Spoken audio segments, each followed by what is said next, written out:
Hello बच्चों, कैसे हो? बढ़िया। आप बढ़िया तो मैं भी बढ़िया।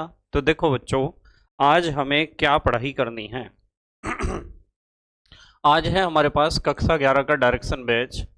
इसमें चल रहा है हमारा यूनिट नंबर 4 और ये यूनिट नंबर 4 का लेक्चर नंबर 26 है।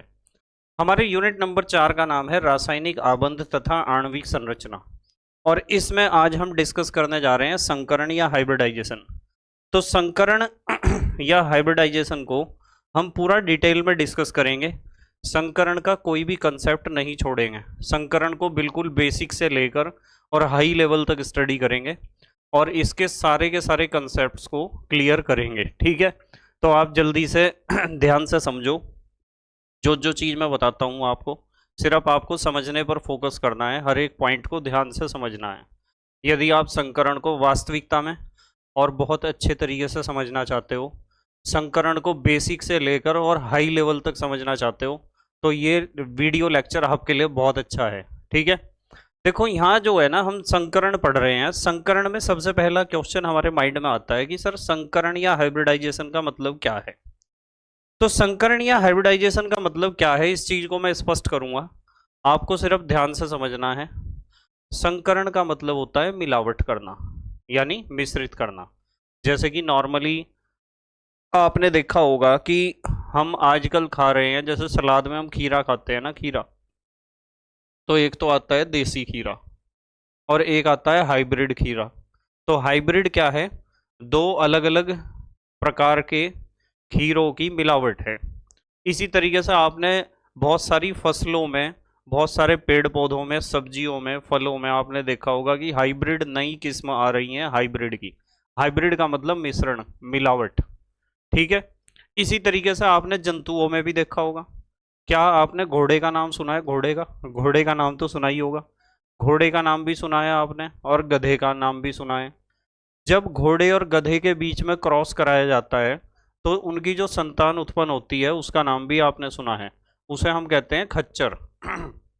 इसी तरीके से म्यूल, हिन्नी, ये सब क्या हैं? ये संकरण से उत्पन्न प्रजातियां हैं। तो यहाँ जो शब्द हमारा है ना संकरण, हम हालांकि केमिस्ट्री पढ़ रहे हैं और बात कर रहे हैं बायोलॉजी की। बायोलॉजी की बात करनी इसलिए जरूरी है क्योंकि संकरण शब्द का अर्थ तो आपको समझना पड़ेगा। संकरण का मतलब होता है मिक्सचर।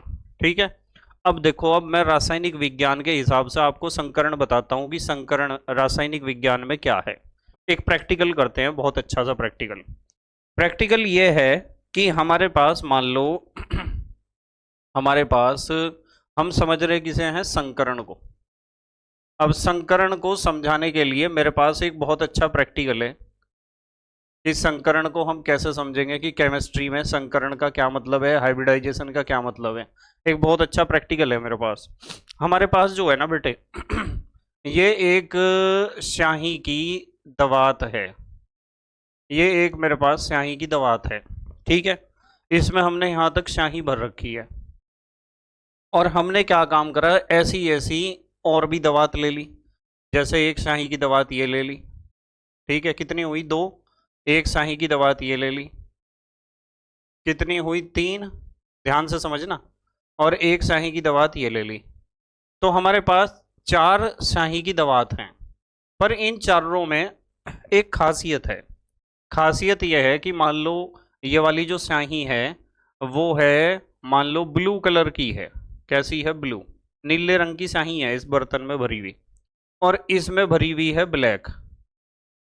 ठीक है, इसमें कैसे रंग की स्याही है? ब्लैक कलर की। और इसमें है रेड कलर की स्याही और इसमें है ग्रीन कलर की स्याही। तो हमारे पास चार स्याही की दवात हैं और चारों में चार अलग अलग कलर की स्याही भरी हुई है। इन सब स्याही के कलर जो है ना, वे लगभग समान हैं। लगभग लगभग समान रंग, लगभग समान रंग की स्याही है बेटे। लगभग समान रंग की स्याही का मतलब पता क्या है?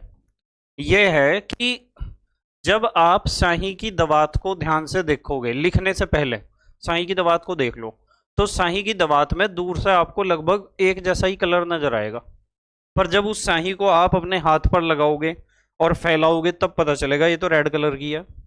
जैसे कभी कभी क्या होता है बच्चे जब स्टेशनरी की दुकान पर अपने पेन के लिए रिफिल लेने जाते हैं ना, रिफिल, तो रिफिल लेते समय में कंफ्यूज होते हैं।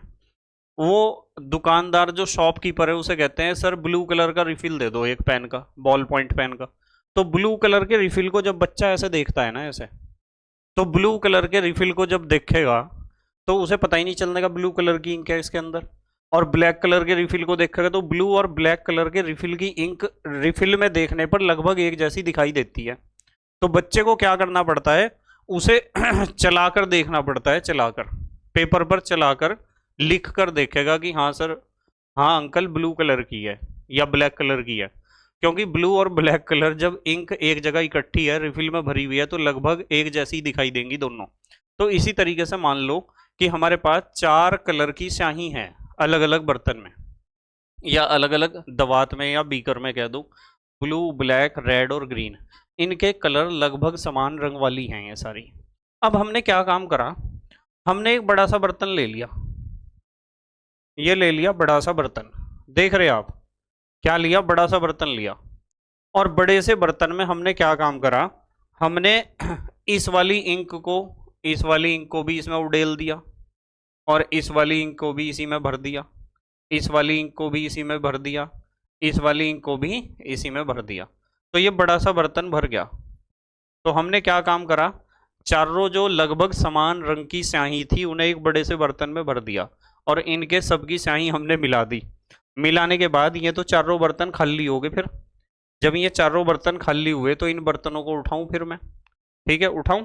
देखो एक बर्तन को उठाता हूं, उस वाले को पहले, चारों बर्तन खाली हो गए, पहले मैं इस बर्तन को उठा लूं।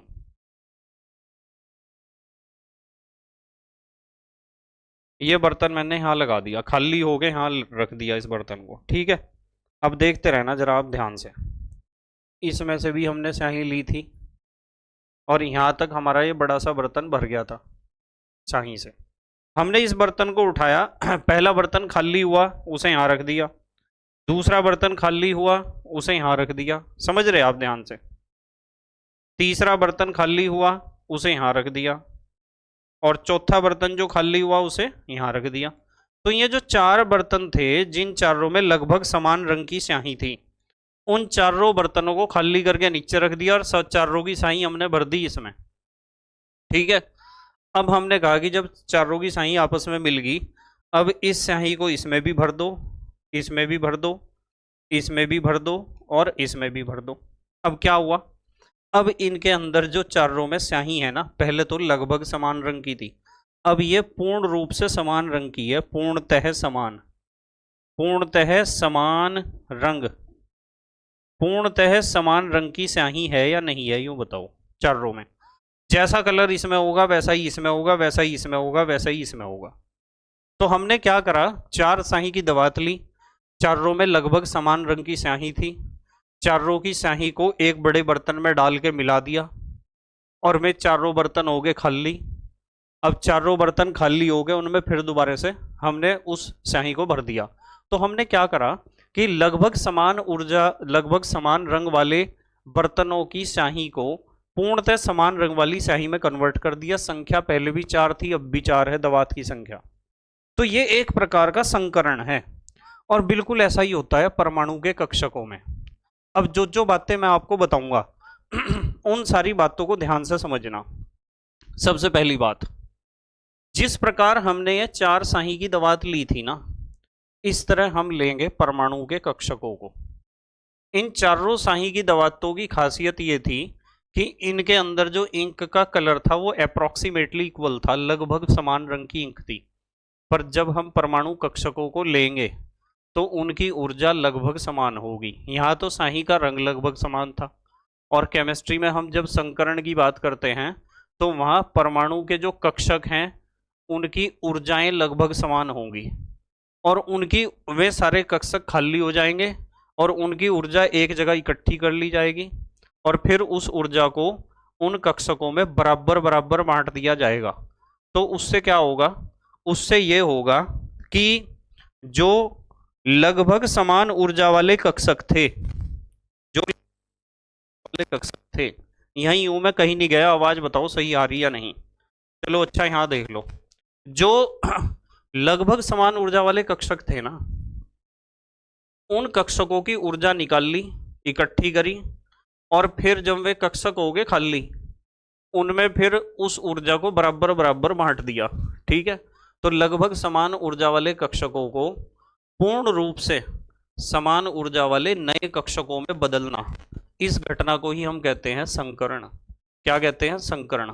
तो कोई यदि आपसे पूछता है ना कि संकरण किसे कहते हैं, तो आपको समझ जाना चाहिए कि संकरण का मतलब होता है लगभग समान ऊर्जा वाले कक्षकों को पूर्ण रूप से समान ऊर्जा वाले नए कक्षकों में परिवर्तित करना या बदलना, या परिवर्तित करने की इस घटना को ही हम संकरण कहते हैं। अब आपने इस प्रैक्टिकल में एक बात देखी होगी। इस प्रैक्टिकल में आपने देखा होगा कि आपके पास 4 थी दवात पुराने वाली, और 4 ही दवात बन गई नई वाली। बिल्कुल ऐसा ही होता है परमाणु कक्षकों के साथ। परमाणु कक्षक जितने भी संकरण की क्रिया में हिस्सा लेते हैं, जो नए कक्षक बनेंगे ना, जिन्हें आप कहोगे संकरित कक्षक, वे भी संख्या में उतने ही होंगे। ठीक है, वे भी संख्या में कितने होंगे? उतने ही होंगे। ठीक है, चलो देखते हैं, आगे की पढ़ाई करते हैं। देखो, तो मुझे उम्मीद है कि आपके समझ में आ गया होगा कि संकरण का क्या मतलब होता है। ठीक है, चलो। लगभग समान ऊर्जा वाले कक्षकों को पूर्ण रूप से समान ऊर्जा वाले नए कक्षकों में बदलना ही संकरण कहलाता है। जहां आवश्यकता पड़ेगी मैं फिर दोबारा से आपको एक समझाऊंगा इसी तरीके से बोर्ड पर। अभी आप समझ लो डेफिनेशन, और ध्यान से समझनी है हर एक चीज। ठीक है बेटे, हर एक चीज को बिल्कुल ध्यान से समझना है। देखो क्या है, हमारे पास है संकरण। जैसा कि अभी हमने पढ़ा, संकरण को इंग्लिश में कहते हैं हाइब्रिडाइजेशन। ठीक है। सबसे पहली बात तो यह है कि आपको पता होना चाहिए, संकरण का मैंने बेसिक कंसेप्ट आपको क्लियर कर दिया पूरा। अब आपको क्या क्या बातें संकरण के बारे में पता होनी चाहिए। जड़ तो सारी समझा दी, पूरी जड़ तक उखाड़ के तुम्हारे सामने रख दी संकरण की।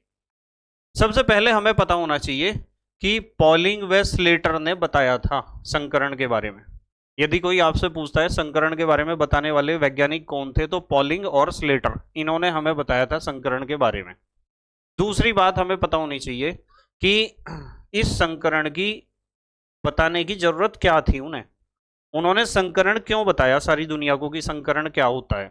उन्होंने संकरण इसलिए बताया क्योंकि इससे पहले, संकरण से पहले वैलेंस बॉन्ड थ्योरी थी। ठीक है, संयोजकता आबंध सिद्धांत। संयोजकता आबंध सिद्धांत में एक कमी थी बेटे। कमी तो बहुत सारी थी, 6-7 कमियां हमने कल पढ़ ली थी उसकी। पर उसमें एक कमी यह थी कि संयोजकता आबंध सिद्धांत से हम किसी भी अणु की वास्तविक ज्यामिति यानी ज्योमेट्रिकल स्ट्रक्चर को स्पष्ट नहीं कर पा रहे थे कि कोई अणु कैसी आकृति का होगा, कौन समतलीय होगा, कौन रेखीय होगा, कौन वी रूपी होगा, कौन त्रिकोणीय होगा, कौन चतुष्फलकीय फलकीय होगा, टेट्राहाइड्रल। तो ये ज्यामितीय आकृतियों का पता ही नहीं चल रहा था वैलेंस बॉन्ड थ्योरी से, संयोजकता आबंध सिद्धांत से। तो जो हमारे अणु हैं उनकी ज्यामितीय आकृति कैसी है, इस चीज को स्पष्ट करने के लिए पॉलिंग और स्लेटर ने संकरण का कंसेप्ट दिया था। तो कारण क्या है? अणुओं की ज्यामितीय आकृति को स्पष्ट करने के लिए। तो अणुओं की ज्यामितीय आकृति को स्पष्ट करने के लिए हाइब्रिडाइजेशन का कंसेप्ट दिया गया पॉलिंग व स्लेटर के द्वारा। क्लियर? अगली बात, डेफिनेशन लिखी हुई जो अभी मैंने समझाई थी, ध्यान से समझना। जब दो या दो से अधिक, ध्यान से समझना, लगभग समान ऊर्जा वाले कक्षक, लगभग समान ऊर्जा वाले कक्षक आपस में मिलकर पूर्णतः समान ऊर्जा वाले उतने ही नए कक्षकों का निर्माण करते हैं, तो यह घटना संकरण कहलाती है। तो इसे हम कहते हैं संकरण। तो लगभग समान ऊर्जा वाले पुराने कक्षक होंगे और वे आपस में मिलेंगे और नए कक्षकों का निर्माण करेंगे, जिनकी संख्या भी उतनी ही होगी और जिनमें ऊर्जा बिल्कुल बराबर होगी। पहले ऊर्जा उनमें लगभग बराबर थी, अब ऊर्जा उनमें बिल्कुल बराबर हो जाएगी। जैसे हमारा प्रैक्टिकल था कि पहले तो कलर था लगभग बराबर, और अब जो नई दवात हमने भरी स्याही की, उनमें कलर हो गया बिल्कुल बराबर, एकदम एग्जैक्टली सेम कलर।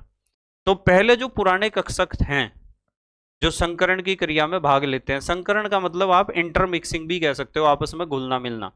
जैसे 4 बच्चे या 3 बच्चे या 5 बच्चे, मान लो 5 बच्चे जो है किसी आम के बाग में घुस गए और उन्होंने 5 बच्चों ने आम के बाग से अलग अलग आम तोड़ लिए। किसी ने 2 आम तोड़ लिए, किसी ने 3 तोड़ लिए, किसी ने 1 तोड़ा, किसी ने 1 भी नहीं तोड़ा। तो वे 5 बच्चे अलग अलग संख्या में आम तोड़ के एक जगह इकट्ठे हो गए और वे पहुंच गए अपनी मम्मी के पास कि हम आम ले गए तोड़ के और अब ये आम हमें खाने, आप बांट दो। तो उनकी मम्मी क्या करेंगी बताओ? भाई कोई बच्चा तो 3 आम लेकर आया था तोड़ के, कोई लेकर आया था 2 तोड़ के, ठीक है, और कोई ऐसा था जो 1 भी नहीं तोड़ पाया था, कोई 1 तोड़ के लेकर आया था। तो उनकी मम्मी क्या करेंगी, उन आम को उन सभी बच्चों में बराबर बराबर ही तो बांट देंगी। ऐसा थोड़ा ही है कि तू 3 तोड़ के लेकर आया तो तू 3 ही ले ले। फिर इंटर मिक्सिंग थोड़ा ही हुई, फिर आपस में मिक्सिंग थोड़ा ही हुई। मिक्सिंग तो तब होगी जब वे सारे आम एक जगह इकट्ठे कर लिए जाएं उनकी माताजी के द्वारा और उन सभी आमों को बराबर संख्या में सब में बांट दिया जाए। तो इसे मैं कहूंगा कि हाँ ये संकरण है, इसे कहूंगा कि संकरण है। तो यहाँ यही तो लिखा हुआ है, जब 2 या 2 से अधिक लगभग समान ऊर्जा वाले कक्षक आपस में मिलकर पूर्णतः समान ऊर्जा वाले उतने ही नए कक्षकों का निर्माण करते हैं तो यह घटना संकरण कहलाती है। क्या कहलाती है? संकरण। जैसे एक एग्जाम्पल देखो जरा, मीथेन में कार्बन का संकरण sp3 होता है। अब यहां गरारी जाम होगी कि सर मीथेन में कार्बन का संकरण sp3 होता है, ये बात समझ में नहीं आई। ये बात तो अभी समझ में आने की नहीं, जब मैं संकरण को और डिटेल में समझाऊंगा तो समझ में आएगा कि मीथेन में कार्बन का संकरण sp3 क्यों होता है। देखो sp3 संकरण का थोड़ा सा मतलब मैं आपको बता देता हूं। जब हम sp3 संकरण की बात करते हैं ना, sp3 की, तो हमें समझ जाना चाहिए कि इसमें टोटल 4 कक्षक हैं जो संकरण की क्रिया में हिस्सा ले रहे हैं। उनमें से एक तो है s कक्षक और p के ऊपर 3 लिखा हुआ है तो 3 है p कक्षक। जब एक s कक्षक और 3 p कक्षक अपनी ऊर्जाओं को इकट्ठा करके दोबारा बराबर बराबर ऊर्जाओं को बांटते हैं आपस में, तो हम कहते हैं कि ये संकरण sp3 संकरण है। sp3 संकरण हमें सिर्फ इतनी बात बताता है कि इस संकरण में 4 कक्षकों की इंटरमिक्सिंग हुई है, 4 कक्षकों की मिलावट हुई है और 4 कक्षकों में एक तो s कक्षक है और 3 है p कक्षक। ठीक है, कैसे होता है ये, इसे आगे डिस्कस करेंगे। देखो यहाँ एक हेडिंग है नोट, और ये नोट इंपॉर्टेंट है, हमेशा ध्यान रखना जहां भी नोट या ब्लॉक आता है वो बहुत इंपॉर्टेंट होता है। देखो बेटे, संकरण से प्राप्त नए कक्षकों को संकरित कक्षक कहते हैं। ध्यान रखना इस शब्द को, संकरित कक्षक, हाइब्रिडाइज्ड ऑर्बिटल्स। जब भी हाइब्रिडाइजेशन होगा तो बिफोर हाइब्रिडाइजेशन, संकरण से पहले तो वे कक्षक थे ही जिन्हें हम पुराने कक्षक कहते हैं, पर संकरण के बाद जो नए कक्षक हमें प्राप्त होते हैं ना, जिनका एनर्जी एग्जैक्टली इक्वल होता है, उन नए कक्षकों को हम कहते हैं संकरित कक्षक। क्या कहते हैं? संकरित कक्षक। ठीक है बेटे अब देखो आगे क्या डिस्कस करना है। आगे हमें डिस्कस करना है, ये पॉइंट है हमारे पास, अगला हेडिंग, संकरित कक्षक की आकृति। जो संकरित कक्षक होता है जिसका संकरण हो चुका है, जिसने संकरण में हिस्सा ले लिया है, उसकी आकृति ऐसी होती है जैसा कि यहाँ चित्र में दिखाया गया है। इस चित्र में आप देख रहे हैं ये तो नाभिक है, नाभिक के दो तरफ 2 पाली बन गई या लोब। देखो ये तो इस तरफ तो छोटी पाली है, ये क्या है? छोटी पाली है, ये लिखा हुआ है छोटी पाली, और एक तरफ बन जाती है उस कक्षक में बड़ी पाली, ये बड़ी पाली है। छोटी पाली में जो है बेटे इलेक्ट्रॉन का घनत्व कम होता है, इलेक्ट्रॉन इधर पाए जाने की संभावना कम है। ये बीच में क्या बनाया गोल गोल, ये नाभिक है। और बड़ी पाली में इलेक्ट्रॉन घनत्व होता है अधिक, और ये बड़ी पाली वाले हिस्सा यानी वो हिस्सा जिसमें बड़ा लोब या पाली बनी है वो बंध में प्रयुक्त होता है। यानी आपको पता है कि संकरण से पहले जो कक्षक था वो सिग्मा बंध कभी नहीं बनाता, पर जब कोई कक्षक संकरण में हिस्सा ले लेता है ना और अपने आप को संकरित कक्षक में कन्वर्ट कर देता है, तो अब वो कक्षक इलिजिबल हो जाता है सिग्मा बॉन्ड बनाने के लिए। अब संकरित कक्षक की शक्ल ऐसी होती है, एक तरफ तो छोटा हिस्सा, एक तरफ बड़ा, छोटी पाली और बड़ी पाली, ठीक है, स्मॉल लोब और बिग लोब या लार्ज लोब। तो बड़े वाला हिस्से की खासियत ये होती है कि इलेक्ट्रॉन का घनत्व यहीं ज़्यादा होता है, इलेक्ट्रॉन के पाए जाने की संभावना यहीं होती है ज़्यादा, इसलिए ये वाली पाली ही बंध बनाने की प्रोसेस में हिस्सा लेती है, बंध में प्रयुक्त होती है। ठीक है, स्क्रीनशॉट लो जल्दी से। आप ले लिया? जहां जहां मैं कहूँगा वहां वहां आपको स्क्रीनशॉट लेना है, ये चीज़ ध्यान रखनी है, जहां जहां मैं कहूँगा वहां वहां स्क्रीनशॉट आपको लेना है। एक मिनट रुक जाओ जरा। चेक करना पड़ेगा एक चीज़।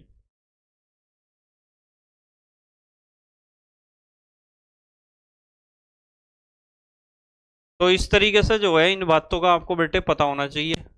संकरण को बिल्कुल बेसिक से आपको पढ़ना है, बिल्कुल बेसिक से। ठीक है, इसमें तो हम यहाँ चल रहे थे, ये तो कंसेप्ट समझा दिया था आपको, और इसी के साथ हम चल रहे थे, कहाँ चल रहे थे हम,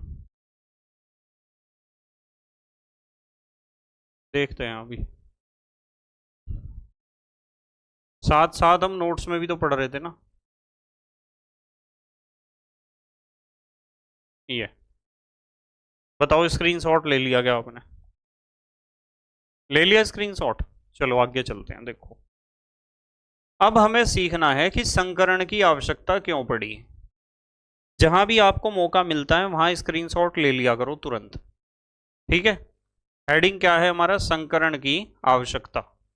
हेडिंग है संकरण की आवश्यकता। एक मिनट, एक चीज और चेक कर लूं। ठीक है, संकरण की आवश्यकता क्यों पड़ी। देखो बेटे, हेडिंग है संकरण की आवश्यकता। संकरण की आवश्यकता इसीलिए पड़ी क्योंकि वैलेंस बॉन्ड थ्योरी हमारी फेल हो गई थी। वैलेंस बॉन्ड थ्योरी में बहुत कमियां थी। ठीक है, जैसे यहां एक एग्जांपल लिया है, पहले देख लो। वैलेंस बॉन्ड थ्योरी बहुत से अणुओं की व्याख्या नहीं कर पाता है, जैसे मीथेन। अब जब आप मीथेन के बारे में सोचते हो तो मीथेन के बारे में सही जानकारी नहीं देती हमारी वैलेंस बॉन्ड थ्योरी, या संयोजकता आबंध सिद्धांत CH4 अर्थात मीथेन के बारे में सही जानकारी हमें नहीं देता। अब सवाल यह खड़ा होता है कि सर क्यों, कारण क्या है? कारण यह है, जब CH4 में आपको बताया एक तो कार्बन है और 4 हैं हाइड्रोजन है, एक कार्बन है और 4 हैं हाइड्रोजन। तो जब एक कार्बन को आप देखोगे ना, तो कार्बन के पास 6 इलेक्ट्रॉन होते हैं। 6 इलेक्ट्रॉनों का इलेक्ट्रॉनिक विन्यास हमने लिखा 1s2 2s2 2p2। ठीक है, जब इसकी ग्राउंड स्टेट आप देखोगे यानी तलस्थ अवस्था, जब ये सामान्य है, तो दूसरी कक्षा ये है, यहां से यहां तक कौन सी कक्षा है? दूसरी कक्षा है, यहां से यहां तक। S में एक कक्षक 2 इलेक्ट्रॉन, ठीक है। P में 3 कक्षक और 2 इलेक्ट्रॉन, ठीक है। अब ये पहुंच गया एक्साइटेड स्टेट में यानी उत्तेजित अवस्था में। तो हमें उत्तेजित अवस्था में पता है कि ये वाला इलेक्ट्रॉन कहाँ चला जाएगा? यहाँ चला जाएगा। स्थिति बन जाएगी कि S में एक इलेक्ट्रॉन है और P में भी एक एक इलेक्ट्रॉन आ गया। ठीक है, तो कुल अयुग्मित इलेक्ट्रॉन कितने हो गए? 1 2 3 4। ये इलेक्ट्रॉन किस में है? S में। ये तो S का इलेक्ट्रॉन है, और ये भी P का, ये भी P का और ये भी P का है। अब हमें पता चल गया कि कार्बन के पास 4 अयुग्मित इलेक्ट्रॉन हैं, और कार्बन के पास 4 अयुग्मित इलेक्ट्रॉन है। ये कार्बन 4 हाइड्रोजनों से बॉन्ड बनाएगा, 4 हाइड्रोजन से।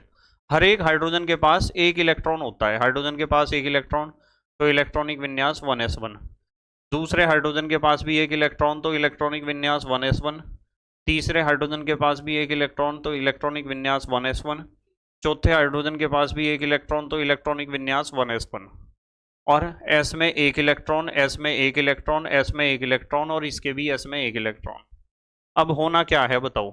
होना यह है कि इस S का अतिव्यापन इस S के साथ होगा, जैसा कि वैलेंस बॉन्ड थ्योरी बताती है कि अयुग्मित इलेक्ट्रॉन जिन कक्षकों में होते हैं ना, उनमें ही अतिव्यापन होता है। S का S के साथ अतिव्यापन होगा, तो यहां लिख रखा है, इसलिए CH4 में अतिव्यापन क्या होगा? ये वाला S तो इस वाले S के साथ अतिव्यापन करेगा, यानी SS अतिव्यापन। फिर ये P है, इसका P है, और इसका तो S ही है, तो SP अतिव्यापन होगा। समझ रहे आप? और फिर इसका S और इसका P, अब इसका नंबर आ गया ना, ये P वो S ये वाला, और फिर S और P, फिर SP अतिव्यापन होगा, और फिर ये वाला S और ये वाला P, फिर SP अतिव्यापन होगा।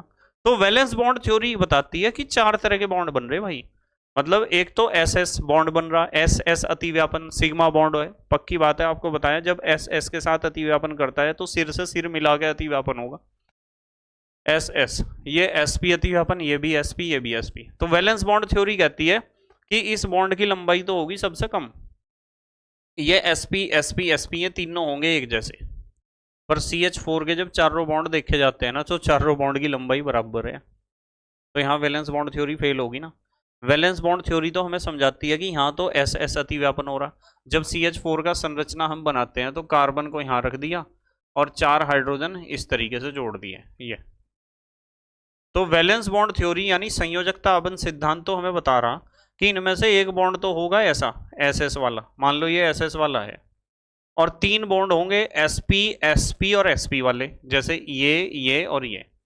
तो जो एस एस वाला बॉन्ड है वो तो छोटा होना चाहिए, एसपी एसपी, यानी ये चारों बॉन्ड बराबर लंबाई के नहीं होने चाहिए वीबीटी के अकॉर्डिंग, पर ये चारों बॉन्ड तो बेटे बराबर लंबाई के होते हैं। देखो यहाँ क्या लिखा हुआ है, अतः वीबीटी के अनुसार CH4 के चारों बॉन्ड समान लंबाई के नहीं होने चाहिए, चारों बॉन्ड बराबर लंबाई के नहीं होने चाहिए वैलेंस बॉन्ड थ्योरी यदि लगाते हो, जबकि ये चारों बॉन्ड समान लंबाई के ही होते हैं, अतः संकरण की आवश्यकता पड़ी। मतलब वैलेंस बॉन्ड थ्योरी तो बता रही कि चारों बॉन्ड समान लंबाई के नहीं होने चाहिए, एक तो छोटा होना चाहिए, 3 बड़े होने चाहिए, पर वास्तविकता में CH4 के चारों बॉन्ड बराबर लंबाई के होते हैं, तो वीबीटी तो फेल होगी यहाँ, इसलिए जरूरत पड़ी थी संकरण की। ये हेडिंग जो है ना, संकरण की आवश्यकता, ऐसे ऐसे बहुत सारे एग्जाम्पल हैं जहां वीबीटी फेल होती है। ठीक है, स्क्रीनशॉट लेना जरा एक बार, ले लिया तो आपको पता चल गया संकरण की आवश्यकता क्यों पड़ी।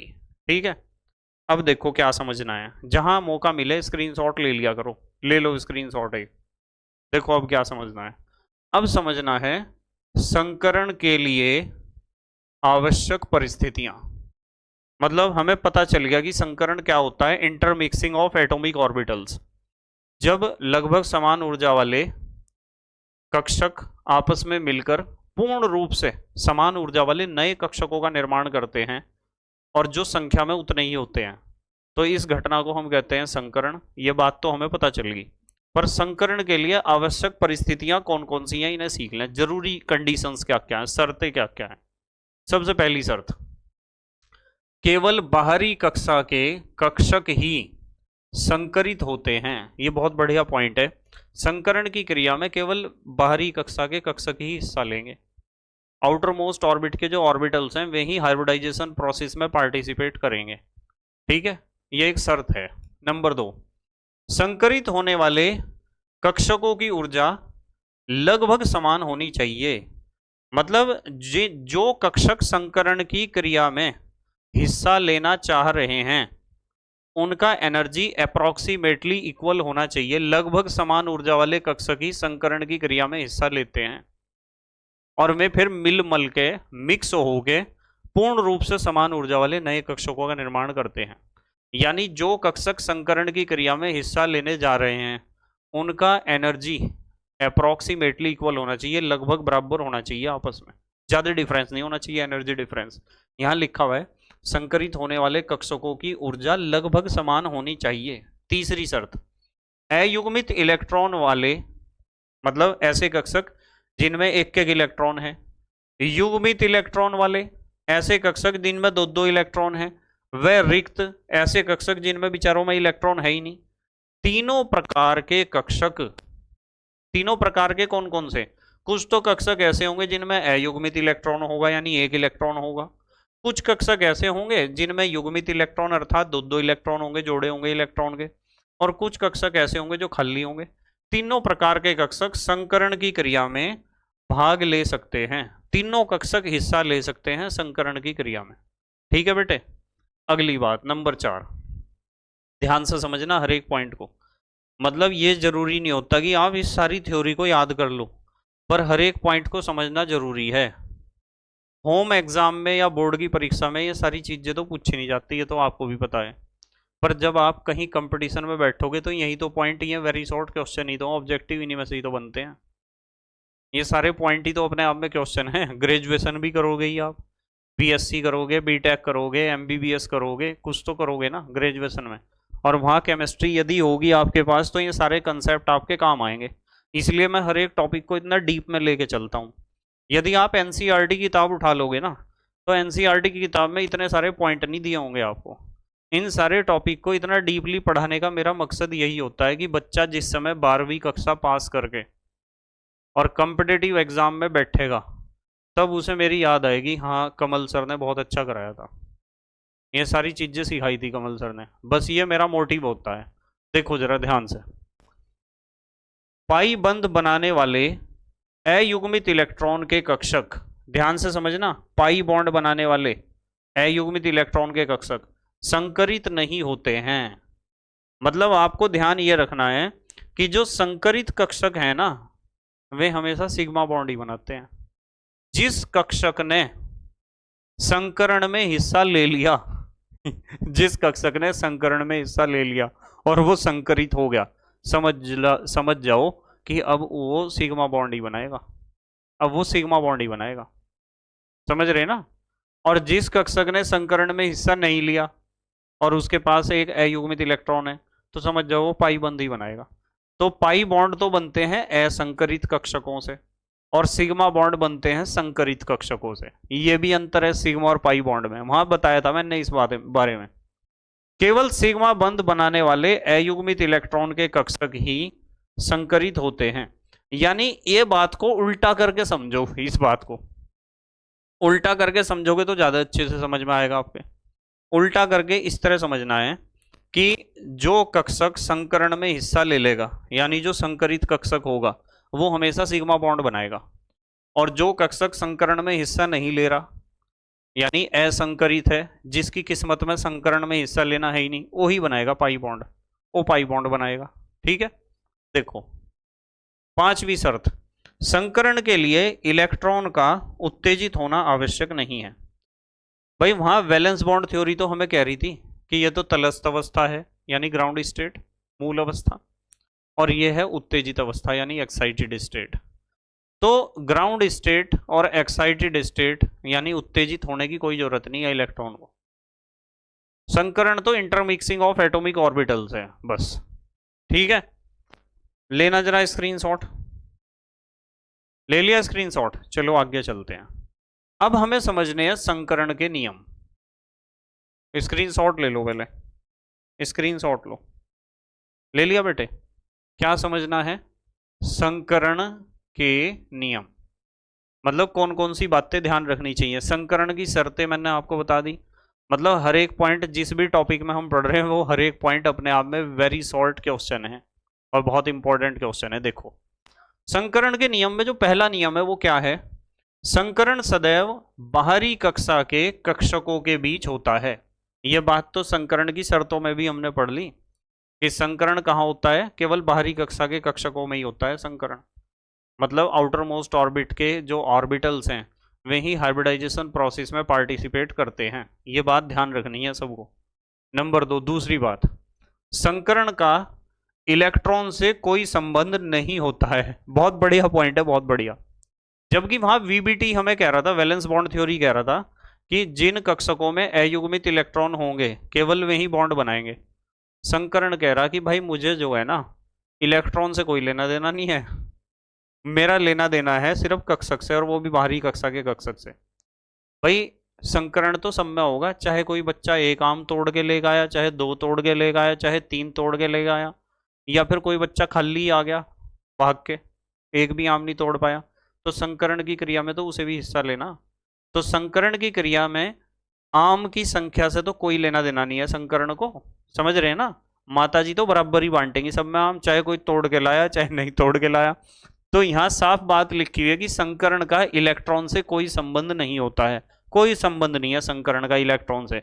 किसी कक्षक में 2 इलेक्ट्रॉन है, होने दो, किसी कक्षक में 1 ही इलेक्ट्रॉन है, होने दो, किसी कक्षक में इलेक्ट्रॉन है नहीं तो टेंशन न लो। संकरण की क्रिया में इलेक्ट्रॉनों की संख्या से कोई लेना देना संकरण को नहीं है। नंबर 3, संकरण की क्रिया में कक्षकों की संख्या अपरिवर्तित रहती है। बहुत बढ़िया पॉइंट, ये पॉइंट आपके तुरंत समझ में आ गया होगा कि संकरण की क्रिया में कक्षकों की संख्या नहीं बदलती, जितने कक्षक संकरण की क्रिया में हिस्सा ले रहे हैं उतने ही नए कक्षक बनेंगे।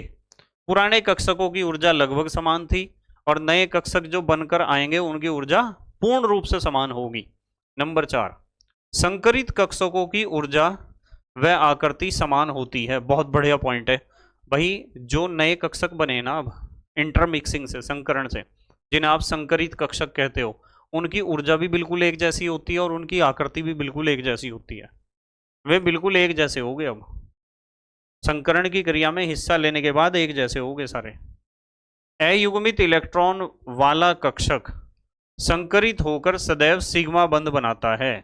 ध्यान रखना, वैसे तो संकरित कक्षक सिग्मा बॉन्ड ही बनाते हैं हमेशा। बहुत बढ़िया पॉइंट है। यहाँ अयुग्मित इलेक्ट्रॉन वाला कक्षक जो लिख रखा है इसे लिखो भी ना चाहे आप पेपर में, सिर्फ यूं लिखो कि संकरित कक्षक सदैव सिग्मा बॉन्ड बनाते हैं। नंबर 6, संकरित कक्षक दिशात्मक होते हैं।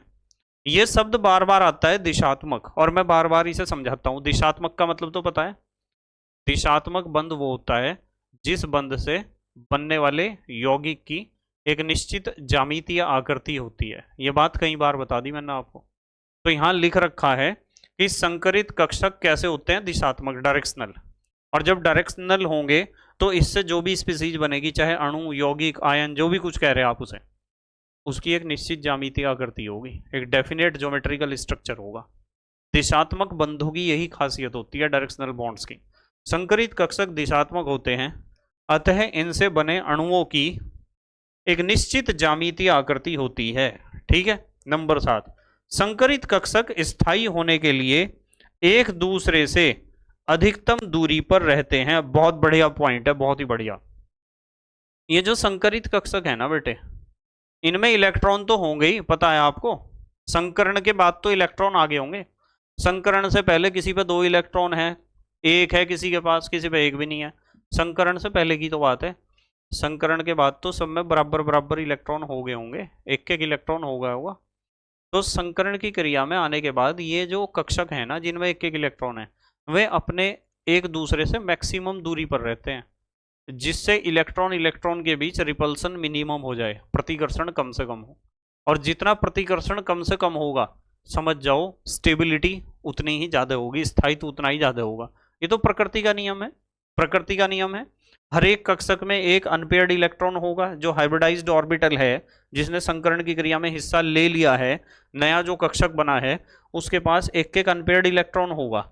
और वे कक्षक अपने आप को इस तरीके से व्यवस्थित करेंगे कि उन कक्षकों की बीच का जो डिस्टेंस है वो मैक्सिमम रहे, जितना पॉसिबल हो, मैक्सिमम पॉसिबल डिस्टेंस रहेगा, जिससे रिपल्सन मिनिमम हो और स्टेबिलिटी मैक्सिमम हो जाए। ठीक है। देखो नंबर 8, बाहरी कक्षा के सभी कक्षकों का संकरित होना आवश्यक नहीं होता है।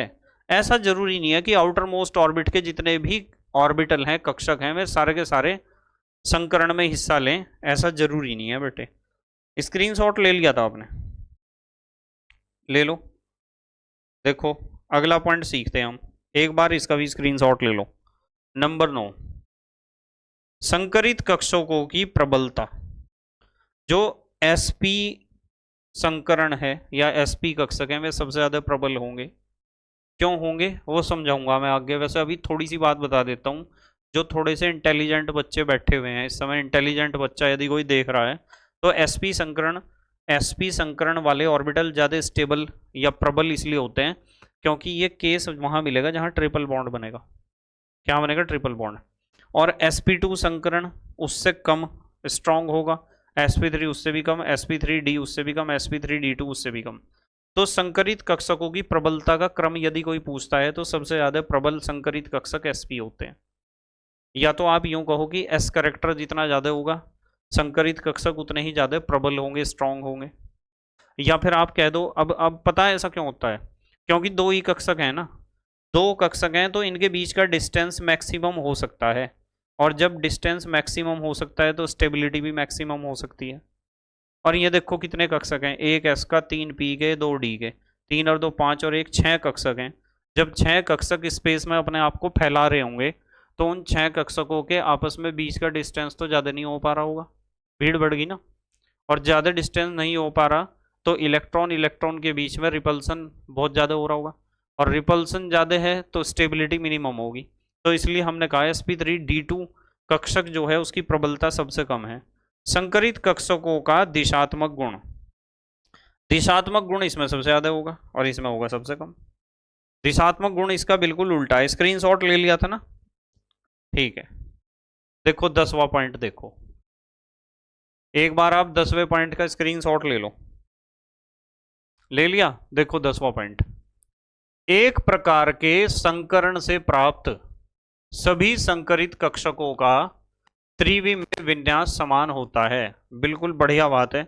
ये तो बात हमने एक बार पहले भी पढ़ी अभी, कि जो संकरित कक्षक होते हैं ना, उनका त्रिविम में 3D में जो विन्यास होगा, जो आकृति होगी, जो ज्यामिति होगी, वो एक जैसी होगी। ठीक है, ले लिया ना स्क्रीनशॉट? लो इसका, लो स्क्रीनशॉट। अब हम पढ़ेंगे संकरण के प्रकार। ये बहुत इंपॉर्टेंट है, इसके ऊपर स्टार का निशान लगा लो आप, बहुत इंपॉर्टेंट है ये। सब बच्चों को इसकी जानकारी होनी अत्यंत आवश्यक है। संकरण के प्रकार, ये है हमारा टॉपिक, संकरण के प्रकार, टाइप्स ऑफ हाइब्रिडाइजेशन। स्क्रीनशॉट ले लो, लो यहां से ले लेना, यहां से। अब लो स्क्रीनशॉट ले लिया। हमें पढ़ना है बेटे संकरण के प्रकार, टाइप्स ऑफ हाइब्रिडाइजेशन। तो संकरण निम्न प्रकार का होता है।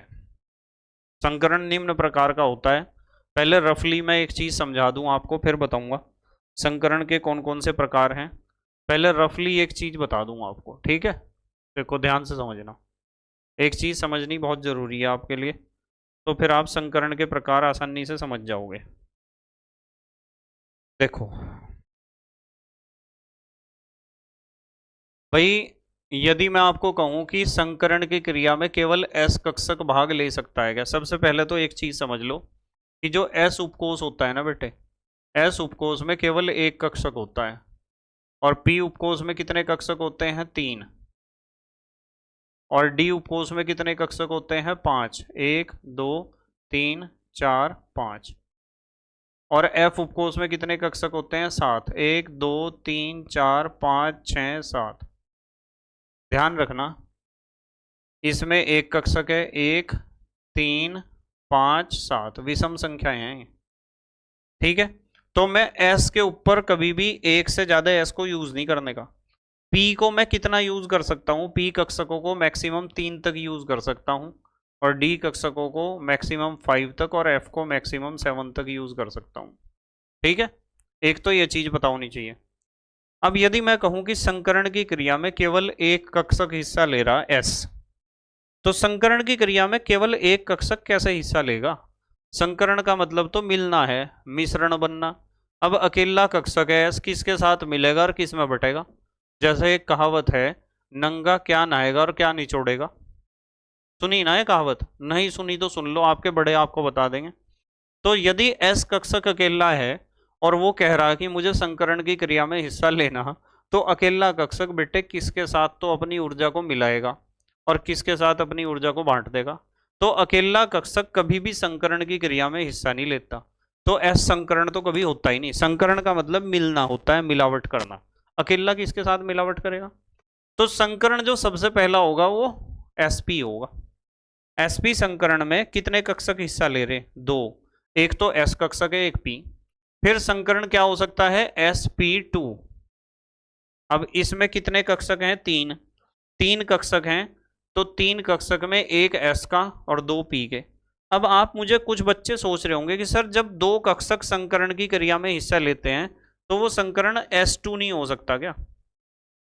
तो मैं कहूंगा कि भाई देख लो, S उपकोष में एक ही कक्षक होता है, S की संख्या 1 से ज्यादा नहीं ली जानी, P की संख्या 3 से ज्यादा नहीं ली जानी, और D की संख्या कितने से ज्यादा? 5 से ज्यादा नहीं ले जानी। अब देखो, हमें पता चल गया SP संकरण कब होगा? जब 2 कक्षक हिस्सा ले रहे होंगे। 3 कक्षक हिस्सा ले रहे होंगे तो एक S का होगा, 2 P के होंगे। जब 4 कक्षक हिस्सा ले रहे होंगे तो एक S का होगा और 3 कक्षक किसके होंगे? P के। देखो P को मैं 3 तक ले जा सकता हूं ना, P में 3 ही तो होते हैं कक्षक P उपकोष में। यदि एक S कक्षक हो, 3 P कक्षक हो और एक हो D कक्षक, तो संकरण sp3d होगा।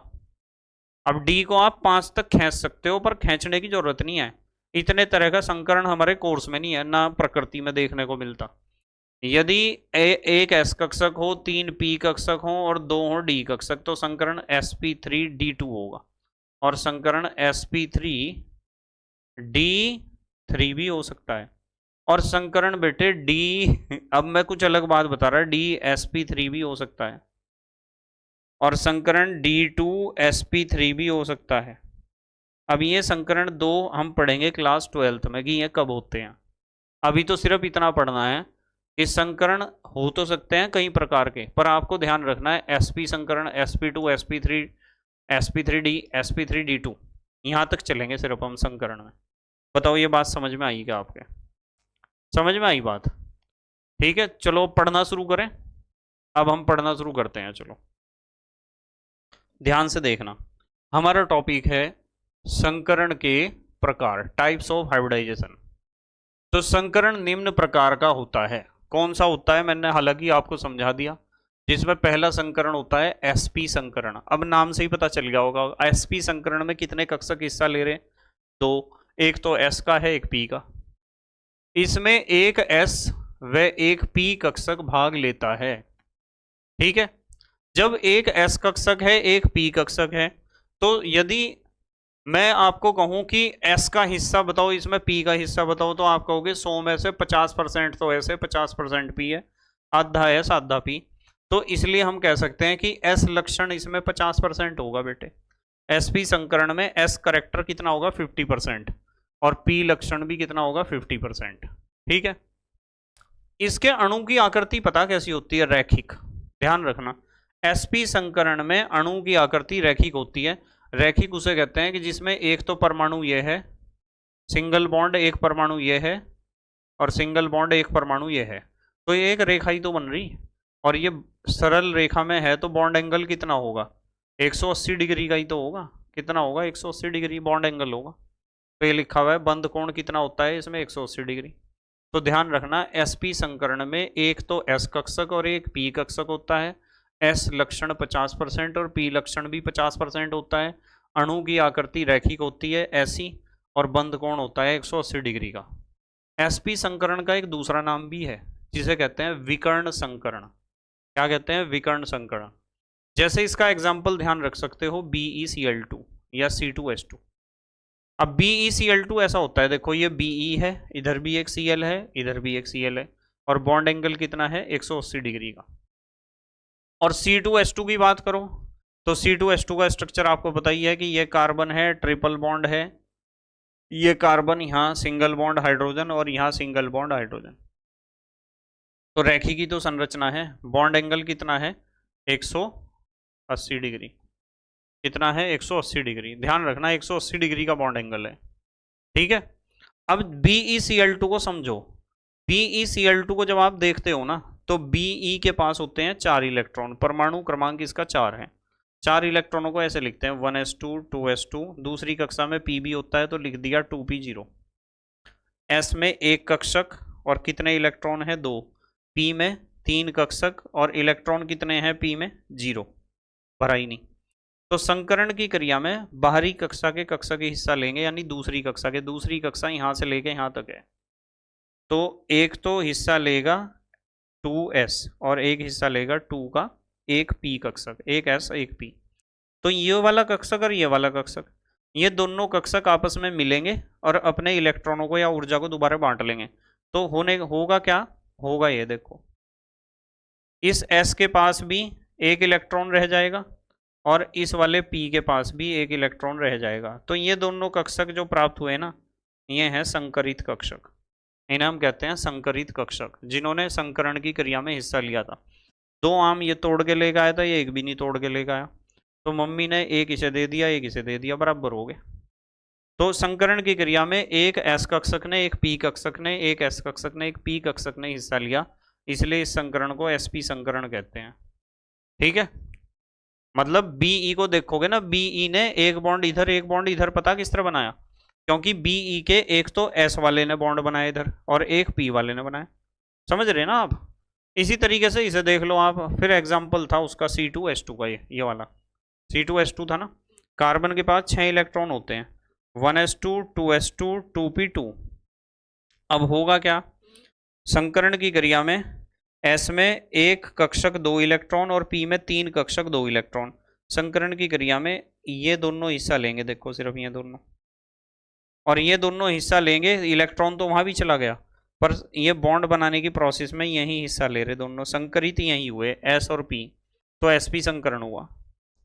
ठीक है, बॉन्ड भले ही ये 4 बना रहा हो, देखो आपको पता है ट्रिपल बॉन्ड है ना, आपको ये तो बात पता है कि संकरित कक्षक हमेशा सिग्मा बॉन्ड बनाते हैं। ट्रिपल बॉन्ड में एक सिग्मा और 2 पाई होंगे ना, ये 2 पाई बॉन्ड इनकी वजह से बन रहे, इनकी वजह से बन रहे 2 पाई बॉन्ड।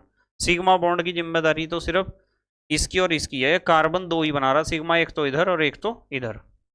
ठीक है, तो ये तो हुआ sp संकरण। sp संकरण के बाद हम आते हैं, स्क्रीनशॉट ले लो आप, sp संकरण के बाद फिर दूसरा कौन सा होगा, sp2 संकरण। sp2 संकरण आ गया होगा समझ में।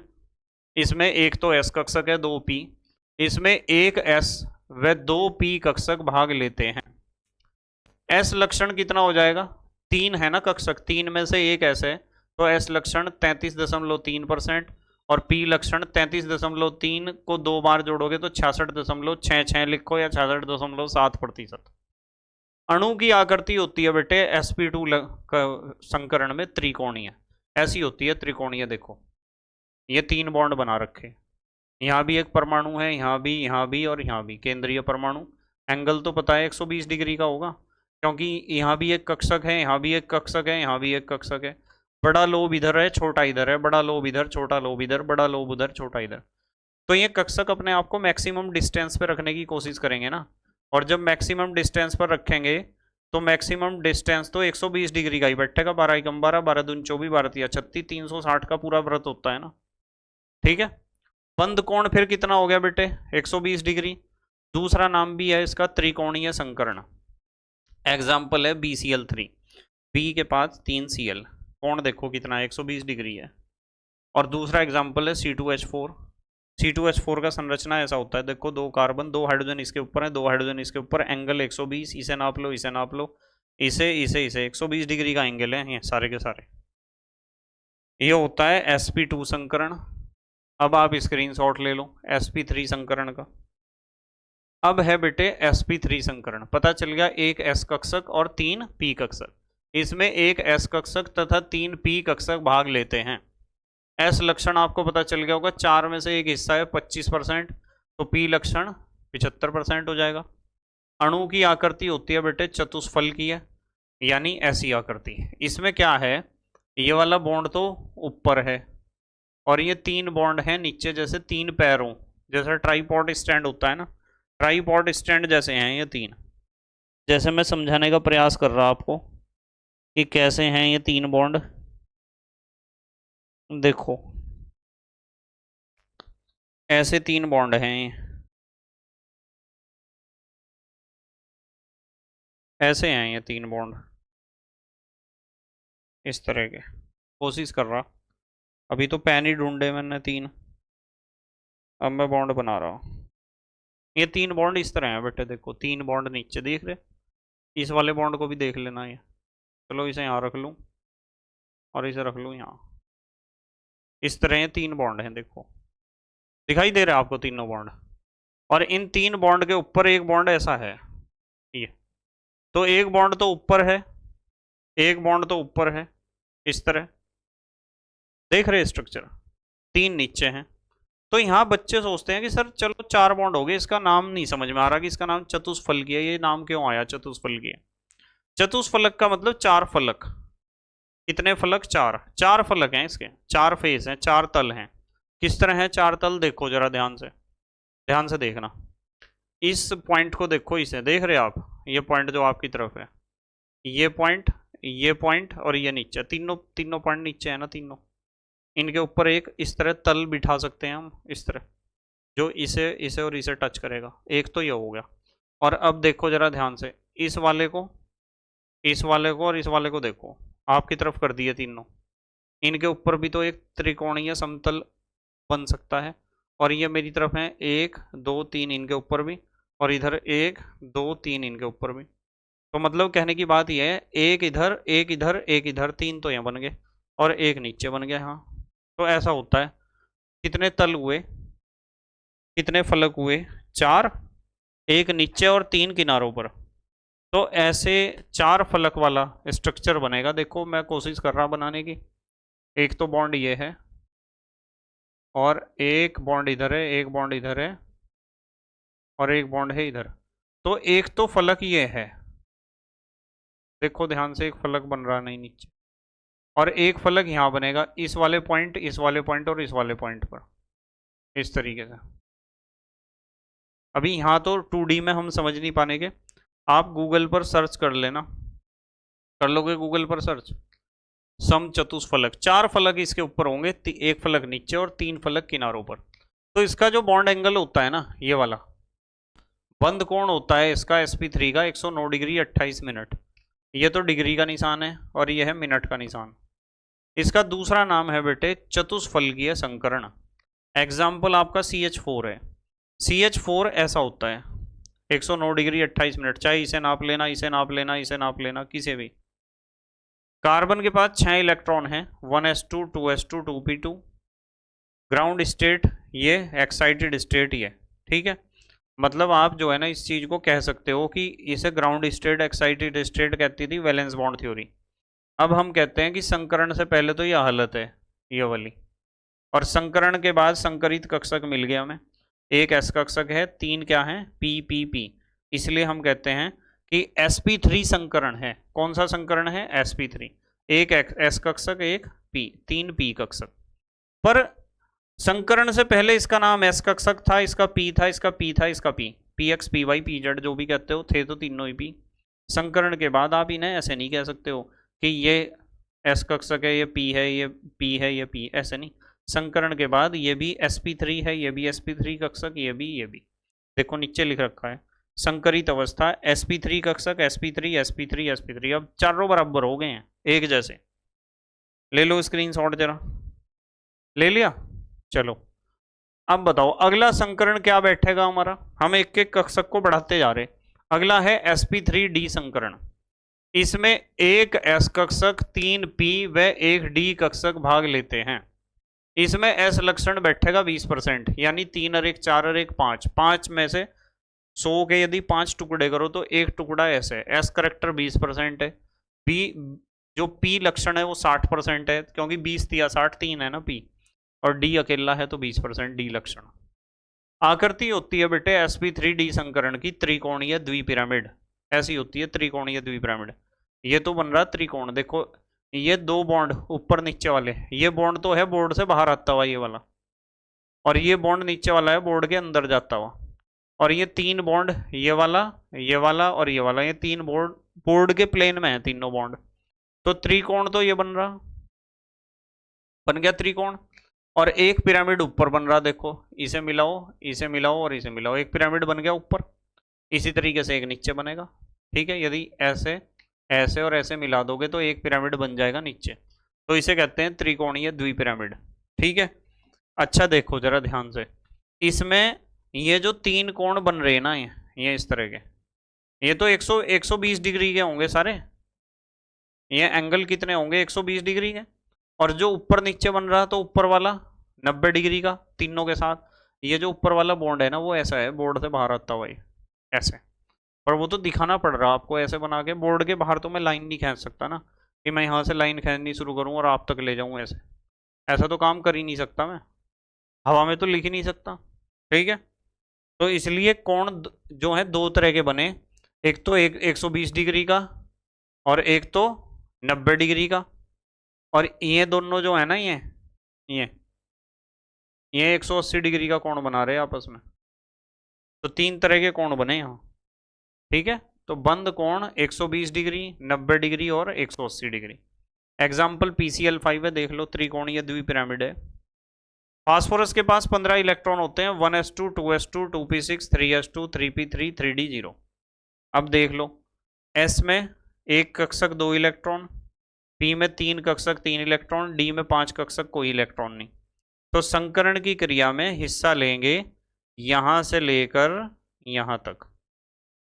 ये कितने हैं, 1 2 3 4 5 ही तो बॉन्ड बनाने, आपस में मिलेंगे, इलेक्ट्रॉन बट जाएंगे, बराबर बराबर हो गए इलेक्ट्रॉन। देखो यहाँ से लेके यहाँ तक, ये पहले संकरण से पहले एस कक्षक था, ये पी था, पी था, पी था, ये डी था। संकरण के बाद ये सबके एक जैसे नाम हो गए, sp3d है इसका नाम, इसका नाम भी sp3d, sp3d, sp3d, sp3d।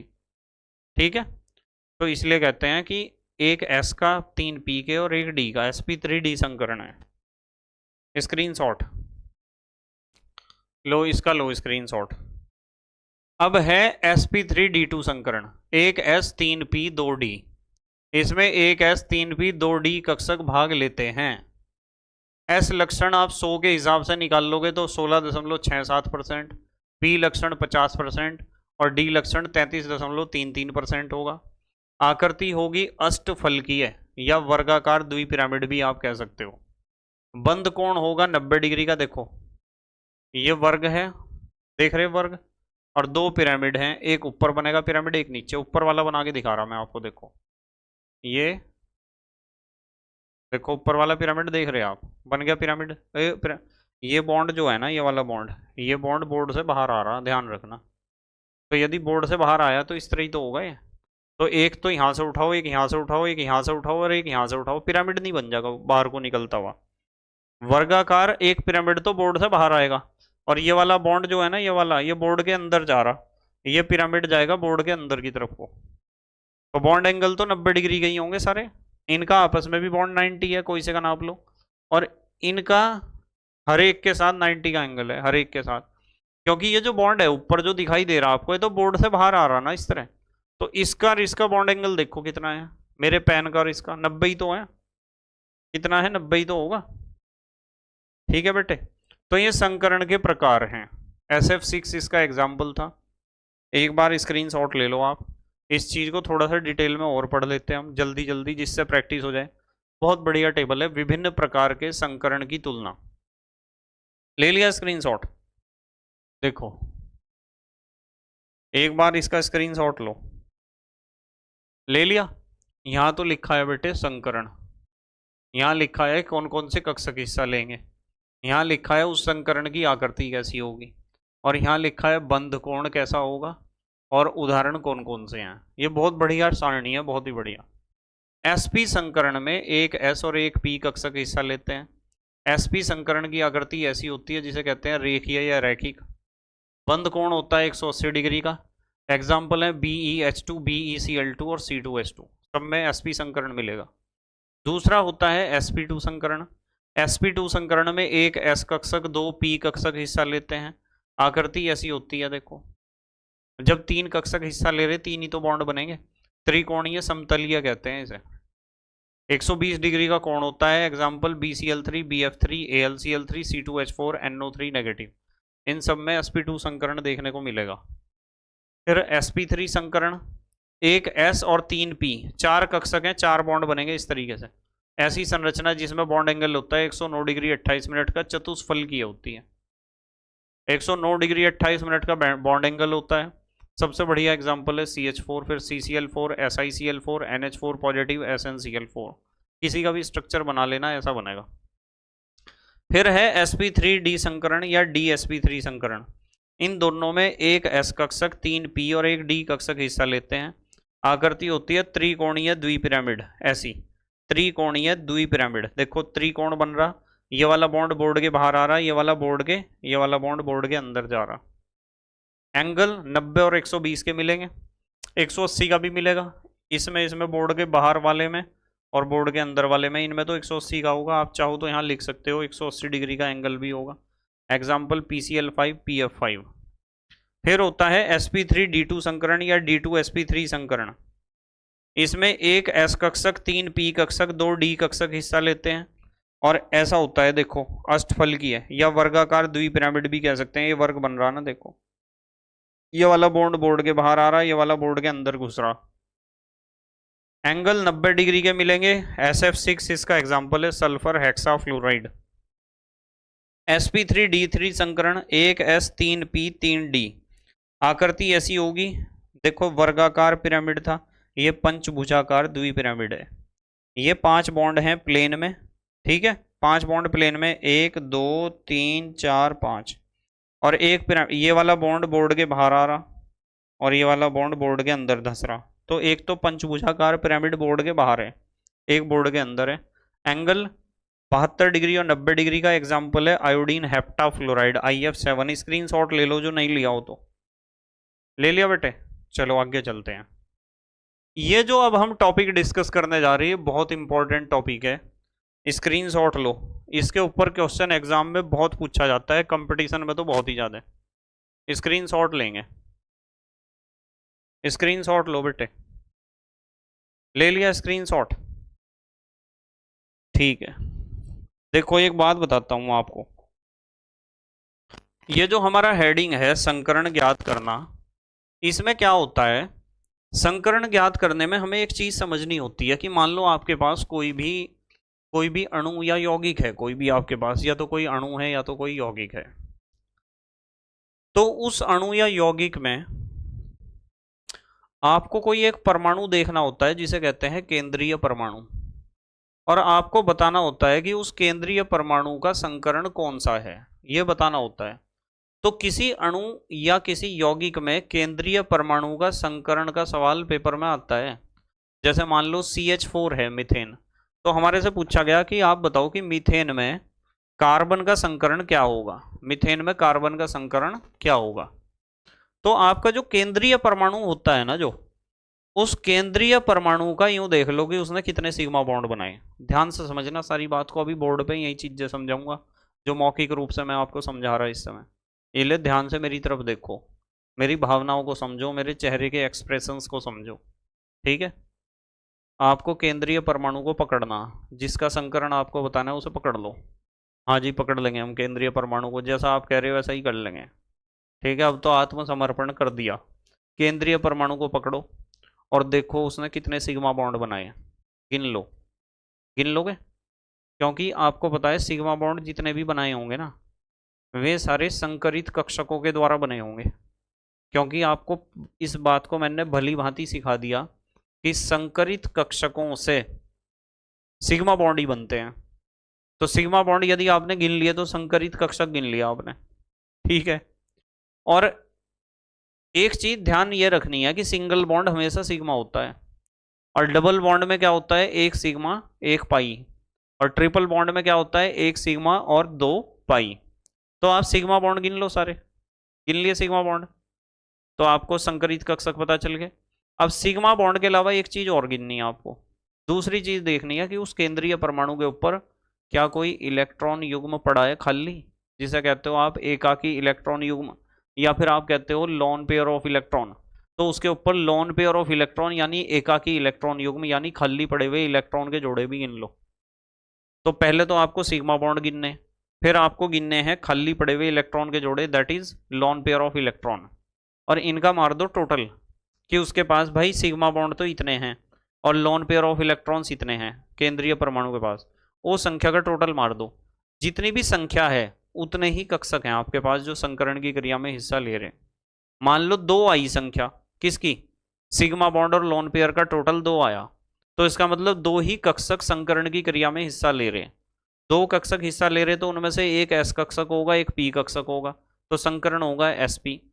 और यदि 3 आई संख्या तो इसका मतलब 3 कक्षक हिस्सा ले रहे, उनमें से एक तो s कक्षक होगा 2 होंगे p कक्षक, तो संकरण होगा sp2। और यदि 3 कक्षक हिस्सा ले रहे तो एक s कक्षक होगा 2 होंगे p कक्षक sp2। 4 कक्षक हिस्सा ले रहे तो एक s होगा 3 p होंगे sp3 संकरण। इस हिसाब से हम करेंगे क्वेश्चन को, ठीक है। चलो देखते हैं बोर्ड पर, समझते हैं इन सारी बातों को, बोर्ड पर समझते हैं। चलो देखो ध्यान से देखना बेटे, हमारा टॉपिक है, स्क्रीनशॉट तो ले लिया था ना आपने, संकरण ज्ञात करना। पहला सबसे पहला काम क्या करना है, सबसे पहले परमाणु द्वारा बनाए गए सिग्मा बॉन्ड गिनो। सिग्मा बॉन्ड गिन लो कितने बनाए बेचारे ने, गरीब ने, केंद्रीय परमाणु ने। फिर परमाणु पर उपस्थित लॉन पेयर ऑफ इलेक्ट्रॉन गिनो। लॉन पेयर ऑफ इलेक्ट्रॉन का मतलब एकाकी इलेक्ट्रॉन युग्म, खाली पड़े हुए इलेक्ट्रॉन के जोड़े गिनो कितने हैं। फिर क्या कर रहा, कक्षकों की संख्या कैसे निकलेगी, sigma bond plus lone pair, इनका टोटल मार दो, इतने तो भाई सिग्मा बॉन्ड थे प्लस इतने थे लॉन पेयर।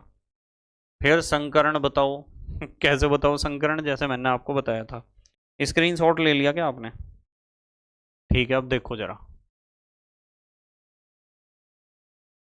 नोट, याद रखो, एस उपकोष में केवल एक कक्षक होता है और पी उपकोष में 3 कक्षक होते हैं, डी उपकोष में 5 कक्षक होते हैं। ये तो याद रखो। एफ की हमें जरूरत नहीं पड़ेगी क्योंकि वहां तक अभी प्रकृति ने कुछ करा ही नहीं ऐसा। ठीक है, लो स्क्रीनशॉट लेना जरा, यहां से लो स्क्रीनशॉट। आओ, लो स्क्रीनशॉट ले लिया। देखो, पहला एग्जांपल लगा रहे हैं हम। BeH2 में Be का संकरण बताना है, तो आपने BeH2 का संरचना बना लिया। Be की बाहरी कक्षा में 2 इलेक्ट्रॉन होते हैं, हाइड्रोजन की बाहरी कक्षा में 1। तो Be की संयोजकता 2 है, इसने 2 बॉन्ड बना लिया। हाइड्रोजन की 1 है, 1 1 बॉन्ड बना लिया। अब बच्चे बहुत ज़्यादा परेशान होते हैं, मैं पहले भी कई बार बता चुका हूँ कि बच्चों को यही नहीं पता चलता कि किसी परमाणु की बाहरी कक्षा में कितने इलेक्ट्रॉन है। तो किसी परमाणु की बाहरी कक्षा में कितने इलेक्ट्रॉन है, इसके लिए आवर्त सारणी का थोड़ा सा ज्ञान होना अत्यंत आवश्यक है। ये जो ग्रीन कलर से मैंने लिख रखा है ना बेटे, यह आवर्त सारणी के लिए लिख रखा है। पहला वर्ग, दूसरा वर्ग, तीसरा, चौथा, पांचवा, छठा, सातवां और 0। ठीक है, ये वर्गों की संख्या है। इस तीसरे वर्ग को आप 13वां वर्ग भी कह सकते हो, इसे 14वां, 15वां, 16वां, 17वां और इसे 18वां कह सकते हो। ध्यान ये रखनी है बात की, पहले वर्ग में ये तत्व याद होने चाहिए आपको। जितनी आवर्त सारणी मैंने यहां बना रखी है उतनी आवर्त सारणी तो बेटे जरूर याद होनी चाहिए, जरूर। बाकी आवर्त सारणी तो बहुत बड़ी है, सारी को याद करने की जरूरत नहीं है, आपको सिर्फ इतनी आवर्त सारणी जरूर याद होनी चाहिए।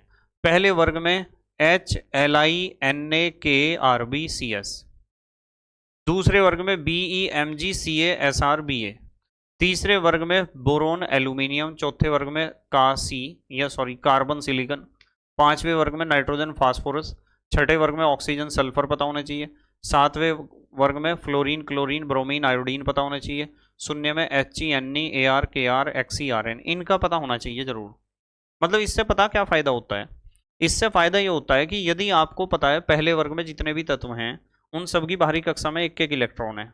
संरचना बनाते समय जब आप बॉन्ड स्ट्रक्चर बनाते हो ना, या लुईस डॉट स्ट्रक्चर बनाते हो, लुईस संरचना सूत्र, तो उसमें आपको इस चीज की जानकारी होना अत्यंत आवश्यक होता है कि किसी भी परमाणु की बाहरी कक्षा में कितने इलेक्ट्रॉन है।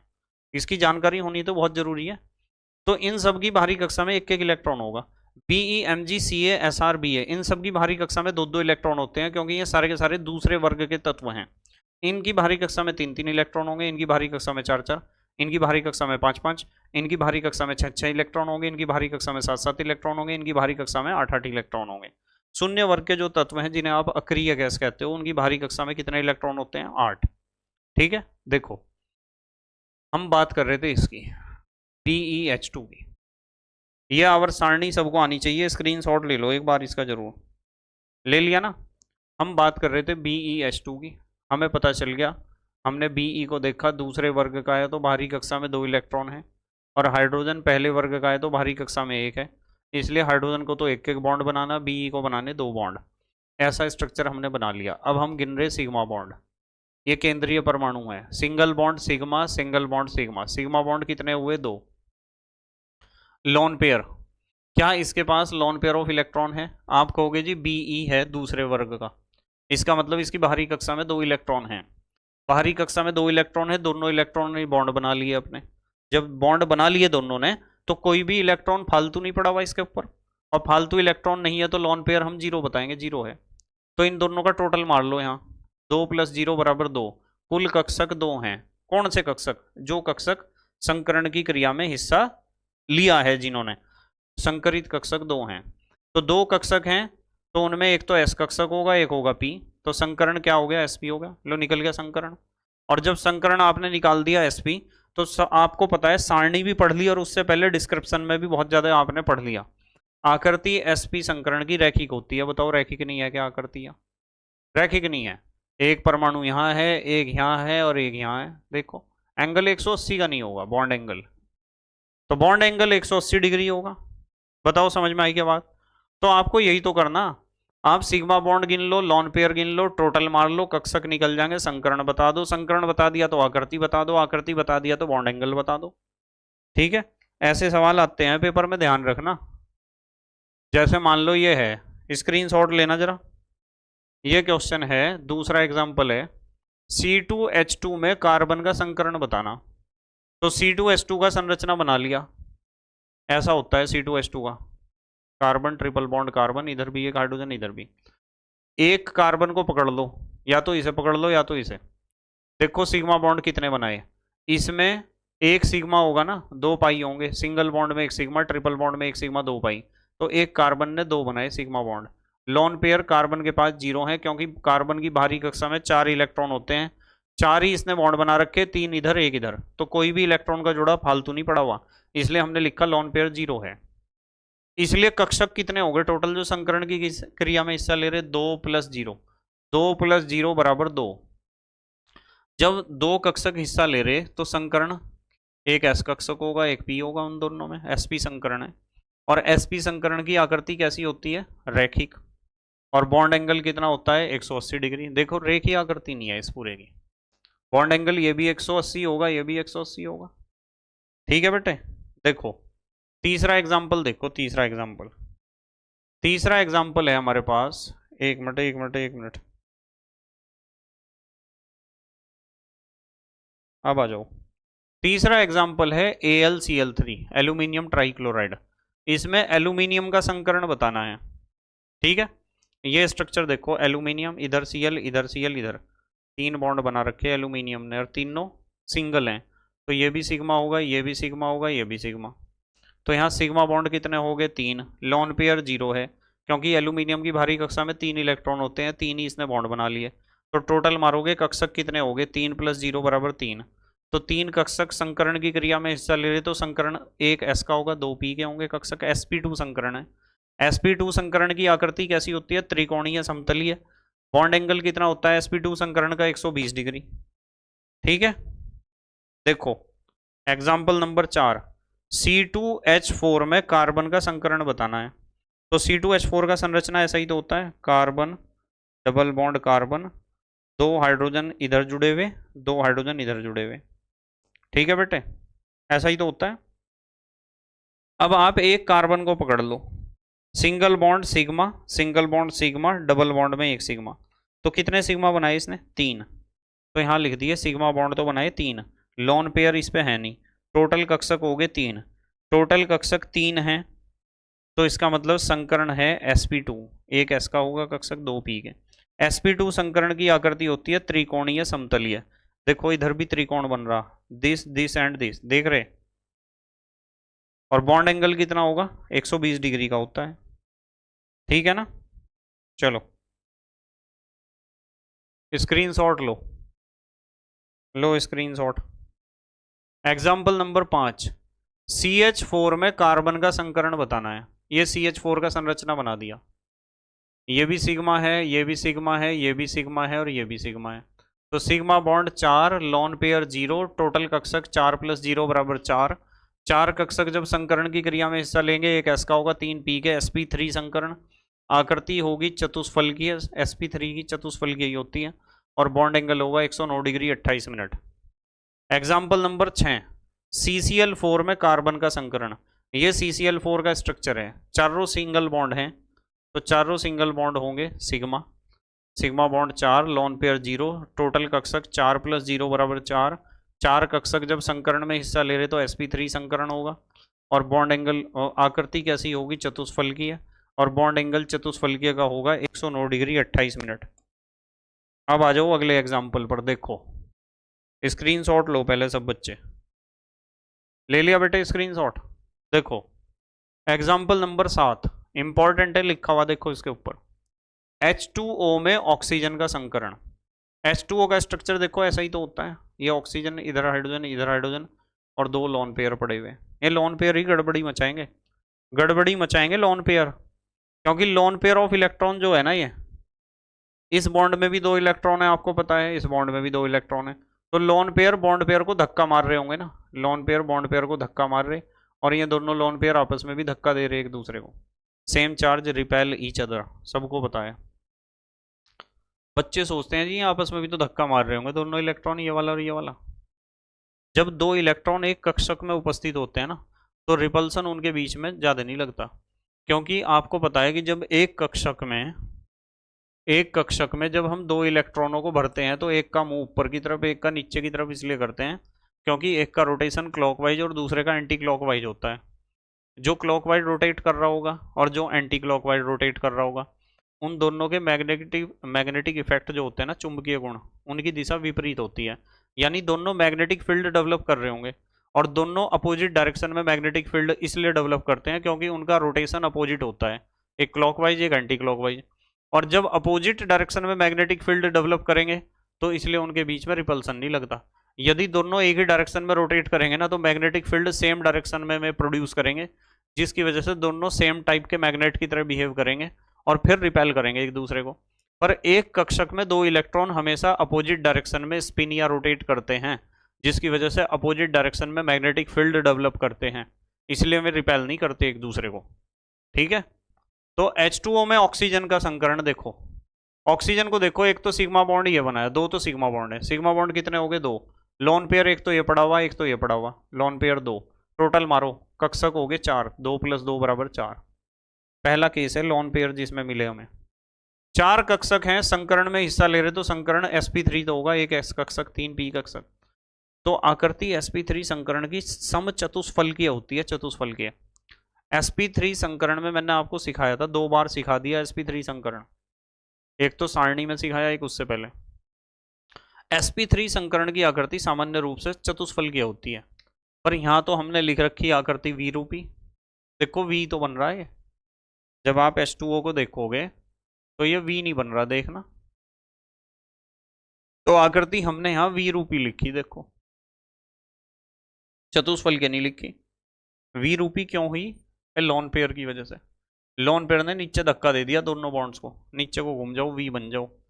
अब बंद कोण sp3 संकरण में चतुष्फलकीय संरचना का बंद कोण 109 डिग्री 28 मिनट होता है, पर यहाँ तो घट गया, 104.5 डिग्री हो गया। 109 डिग्री 28 मिनट से 104.5 डिग्री हो गया। क्यों घटा? कारण ये लोन पेयर है दोनों। ये lone pair in bond pair को धक्का देकर बॉन्ड को 109 डिग्री 28 मिनट से घटा के 104.5 डिग्री कर दिया। देख लो, देख रहे हैं ना आप? ये चीजें समझनी है हमें। इसके बाद जो है ना, जो संकरण हम पढ़ रहे, इसके बाद एक खतरनाक थ्योरी आएगी जिसका नाम है VSEPR theory, valency shell electron pair repulsion theory, संयोजकता कोष इलेक्ट्रॉन युग्म प्रतिकर्षण सिद्धांत। उसे जब हम डिस्कस करेंगे ना, तो वहां पता चलेगा इन्हीं बातों का जो मैं समझा रहा तुम्हें। 8वां एग्जाम्पल, अमोनिया में नाइट्रोजन का संकरण। अमोनिया का स्ट्रक्चर देखो, ऐसा ही तो होता है अमोनिया, देख रहे हो आप? Sigma bond sigma bond sigma bond, एक lone pair, sigma bond 3, lone pair 1, total कक्षक 4। 4 कक्षक हैं तो संकरण इसका भी sp3 है, इसकी भी आकृति चतुष्फलकीय होनी चाहिए। लोन पेयर बैठा नहीं सिर पे दुश्मन, आकृति बिगड़वा दी। आकृति होगी इसकी कैसी?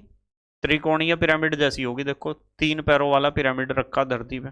बंद कोण 109 डिग्री 28 मिनट से घट के 106.7 डिग्री हो गया, क्योंकि लोन पेयर ने ऊपर से तीनों बॉन्ड को नीचे को धक्का दे दिया। तू भी झुक जा, तू भी झुक जा, तू भी झुक जा। 3 बॉन्ड थे, 3। कितने बॉन्ड थे बेटे? 3। इस तरह ये थे 3 बॉन्ड इस तरह के, ये थे 3 बॉन्ड इस तरह के। देख रहे आप इन 3 बॉन्ड्स को? इधर को दिखाई देगा। और लोन पेयर रखा सिर पे, यूं कहा तू भी अंदर को हो जा, तू भी अंदर को हो जा, और तू भी हो जा अंदर को। तो बॉन्ड एंगल इसलिए घट गया, नहीं तो बॉन्ड एंगल 109 डिग्री 28 मिनट होना चाहिए था। 109 डिग्री 28 मिनट, घट के हो गया 106.7 डिग्री, कारण लोन पेयर है। ठीक है, चलो आ जाओ आगे। अगला एग्जाम्पल है PCl5 का। अगला एग्जाम्पल नंबर 9 है PCl5, फास्फोरस पेंटाक्लोराइड में फास्फोरस का संकरण बताना है। ये संरचना देखो, तीनों कोण ये वाले जो दिख रहे हैं ना, ये तो प्लेन में है। ये वाला जो बॉन्ड है ना, ये वाला, ये बोर्ड के बाहर आ रहा, ये वाला बॉन्ड जा रहा बोर्ड के अंदर। सिग्मा बॉन्ड आप देख रहे हैं ना, ये पांचों बॉन्ड जो है ना सिग्मा है, सिंगल है तो सिग्मा ही होंगे। सिग्मा बॉन्ड 5, लोन पेयर 0, कक्षक हो गए 5। 5 कक्षक जब हिस्सा लेंगे तो संकरण होगा sp3d। आकृति sp3d की त्रिकोणीय द्विपिरामिड है जो नियमों के अनुसार है। नियम वहां काम करता है जहां केंद्रीय परमाणु के ऊपर लोन पेयर ऑफ इलेक्ट्रॉन ना हो। यदि केंद्रीय परमाणु के ऊपर लोन पेयर ऑफ इलेक्ट्रॉन है, समझो नियम जो है हमें सारे फेल हो गए। यहाँ तो केंद्रीय परमाणु के पास लोन पेयर है ही नहीं, तो बंद कोण कितना हो जाएगा नियमों के अनुसार 120 डिग्री और 90 डिग्री। अगला है एग्जाम्पल नंबर 10, SF6 में सल्फर का संकरण। SF6 का संरचना ये बना रखा देखो, ये है SF6, ठीक है। सिग्मा बॉन्ड दिखाई दे रहे 6 हैं, लॉन पेयर 0 है, कक्षक टोटल 6 हो गए। 6 कक्षक जब संकरण की क्रिया में हिस्सा लेते हैं तो संकरण है sp3d2। आकृति हो जाएगी अष्टफल की, जैसे कि नियमों के अनुसार होती है, और बंद कोण हो गया 90 डिग्री। ठीक है बेटे, चलो आगे आते हैं। अब एक बार स्क्रीनशॉट ले लो, आप स्क्रीनशॉट लो, ले लिया। देखो क्या पढ़ना है हमें, हमें पढ़ना है आबंध प्रांचलों पर संकरण का प्रभाव या effect of hybridisation on bond parameters. मतलब बॉन्ड के ऊपर क्या इफेक्ट पड़ता है हाइब्रिडाइजेशन का, बहुत बढ़िया चीज है। पहला है आबंध लंबाई पर प्रभाव, ध्यान से समझना। बॉन्ड लेंथ हाइब्रिडाइजेशन के ऊपर डिपेंड करती है, बॉन्ड लेंथ। आबंध लंबाई अनुक्रमानुपाती नहीं व्युत्क्रमानुपाती, 1 अपॉन हो गया तो व्युत्क्रमानुपाती। आबंध लंबाई व्युत्क्रमानुपाती होती है एस लक्षण प्रतिशत के। मतलब आपका जो हाइब्रिडाइजेशन है उसमें एस करेक्टर जितना ज्यादा होगा, एस लक्षण, जैसे हम पढ़ रहे थे कि एसपी संकरण में एस करेक्टर कितना होता है 50% होता है। हम पढ़ रहे थे sp2 संकरण में एस करेक्टर होता है 33.3%, और फिर पढ़ रहे थे sp3 संकरण में एस करेक्टर होता है 25%। ऐसे ही तो पढ़ रहे थे हम। तो आपको ध्यान ये रखना है कि एस करेक्टर जितना ज्यादा होगा, एस लक्षण जितना ज्यादा होगा, उतना ही बॉन्ड की लंबाई क्या होगी, कम होगी। ध्यान रखना। आबंध लंबाई अनुक्रमानुपाती होती है संकरित कक्षकों की संख्या के। इस तरह भी समझ सकते हैं इस बात को, मतलब संकरण की क्रिया में जितने ज्यादा कक्षक हिस्सा ले रहे, समझो बॉन्ड की लंबाई उतनी ज्यादा होगी। संकरण की क्रिया में जितने कक्षक हिस्सा ले रहे, बॉन्ड उतना ही ज्यादा लंबा होगा। इस चीज को ज्यादा डिटेल में समझाऊं तो इस तरह समझाऊंगा कि जब संकरित कक्षकों की संख्या ज्यादा होगी तो उनके बीच में रिपल्सन ज्यादा लगेगा कक्षकों में, और रिपल्सन ज्यादा लगेगा तो बॉन्ड लेंथ तो फिर बढ़ेगा ही। यदि कक्षकों के बीच में प्रतिकर्षण ज्यादा है, क्यों है जी ज्यादा प्रतिकर्षण, क्योंकि वहां भीड़ बहुत ज्यादा बढ़ेगी, और भीड़ बहुत ज्यादा बढ़ेगी तो उनका जो बॉन्ड एंगल है वो ज्यादा नहीं हो पा रहा, और बॉन्ड एंगल यदि ज्यादा नहीं हो पा रहा है, बॉन्ड एंगल यदि ज्यादा नहीं हो पा रहा है तो उनके बीच में तो प्रतिकर्षण फिर ज्यादा लग ही रहा होगा, टेंशन तो बढ़ रही होगी उनकी। तो इससे निष्कर्ष यह निकला कि संकरित कक्षक जितने कम होंगे आकर्षण उतना ज्यादा होगा उनके बीच में, आकर्षण ज्यादा होगा, इसलिए बॉन्ड लेंथ कम होती है। और संकरित कक्षक जितने ज्यादा होंगे आकर्षण उतना कम होगा, प्रतिकर्षण ज्यादा होगा। ठीक है, जैसे एग्जांपल देखो, कार्बन कार्बन के बीच क्या है, सिंगल बॉन्ड की बॉन्ड लेंथ का क्रम, कार्बन कार्बन के बॉन्ड लेंथ का क्रम देखो, सिंगल बॉन्ड छोड़ो। यदि आपके पास sp संकरण वाले दो कक्षक हैं, sp और sp संकरण वाले, तो बॉन्ड लेंथ सबसे छोटी होगी। और यहाँ देखो sp sp2, ये वाला जो बॉन्ड बन रहा होगा ना, जिसमें ये वाला कार्बन sp होगा, ये वाला sp2 होगा। मान लो एक बॉन्ड बन रहा है ऐसा कि पहले कार्बन का संकरण sp है, दूसरे का भी sp है, तो वो बॉन्ड जो बनता है वो सबसे छोटा होगा। यदि पहले कार्बन का संकरण sp हो, दूसरे का sp2 हो, तो वो बॉन्ड जो बनेगा ना दोनों कार्बन के बीच में, वो उस वाले से बड़ा होगा लंबाई में। और यदि दोनों कार्बन sp2 संकरण वाले हैं तो बॉन्ड की लेंथ और भी ज़्यादा बढ़ जाएगी। और यदि एक sp2 संकरण वाला कार्बन है, एक sp3 वाला, तो बॉन्ड लेंथ और भी बढ़ जाएगी। यदि दोनों ही कार्बन sp3 संकरण वाले, तो उनके बीच में जो बॉन्ड बनेगा उसकी लेंथ और भी ज़्यादा बढ़ जाएगी। तो सीधी बात है कि संकरित कक्षकों की संख्या जितनी बढ़ेगी बॉन्ड लेंथ उतनी बढ़ेगी, या एस करेक्टर जितना घटेगा बॉन्ड लेंथ उतनी बढ़ेगी। स्क्रीनशॉट ले लिया था आपने। अब हम देखते हैं आबंध कोण पर प्रभाव, बॉन्ड एंगल पर क्या प्रभाव पड़ता है संकरण का। आबंध कोण अनुक्रमानुपाती होता है एस लक्षण के, एस लक्षण जितना ज्यादा होगा बॉन्ड एंगल उतना ही ज्यादा होगा। ठीक है, ध्यान से समझ लो इस बात को, एस करेक्टर का परसेंटेज जितना ज्यादा होगा बॉन्ड बॉन्ड एंगल उतना ही ज्यादा होगा। आबंध कोण व्युत्क्रमानुपाती हो सकता है संकरित कक्षकों की संख्या के। दोनों तरीके से एक ही मतलब निकल रहा। जैसे आबंध कोण का क्रम समझ लो इस एग्जांपल में, एसपी संकरण में 180 डिग्री है, sp2 में 120 डिग्री घट गया ना। देखो यहाँ एस करेक्टर कितना है, यहाँ एस करेक्टर है 50%, यहाँ है 33.33%, और यहाँ एस करेक्टर है 25%। जितना एस करेक्टर आपका घटता जा रहा उतना ही ज्यादा बॉन्ड एंगल घटता जा रहा। देखो 180 डिग्री से 120 डिग्री, फिर 109 डिग्री 28 मिनट और भी ज्यादा घट गया। एस करेक्टर घट गया तो बॉन्ड एंगल भी घट गया, एस करेक्टर और भी ज्यादा घट गया तो बॉन्ड एंगल भी और ज्यादा घट गया। तो जितना ज्यादा एस करेक्टर घटेगा बॉन्ड एंगल भी उतना घटेगा। या फिर यूं कहो जितने ज्यादा कक्षकों की संख्या बढ़ेगी बॉन्ड एंगल घटेगा। इसमें 2 ही कक्षक हैं, इसमें 3 कक्षक हैं, बॉन्ड एंगल घट गया। इसमें 4 हुए कक्षक, इसमें 5 हो गए, इसमें 6।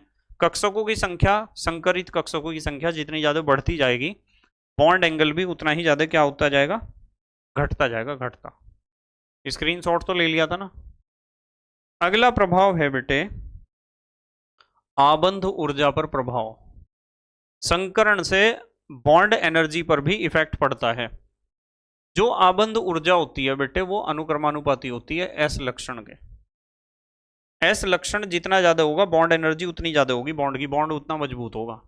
या फिर आबंध ऊर्जा व्युत्क्रमानुपाती हो सकती है संकरित कक्षकों की संख्या के। दोनों तरीके में से कोई से भी तरीके को अप्लाई करो। जैसे एग्जांपल है आबंध ऊर्जा का क्रम, सबसे ज्यादा बॉन्ड एनर्जी sp संकरण वालों की होगी, फिर sp2 की, फिर sp3 की, क्योंकि यहां बन रहा होगा ट्रिपल बॉन्ड, यहां बन रहा होगा डबल बॉन्ड, यहां बन रहा होगा सिंगल बॉन्ड। तो ट्रिपल बॉन्ड की तो बॉन्ड एनर्जी ज्यादा होती है।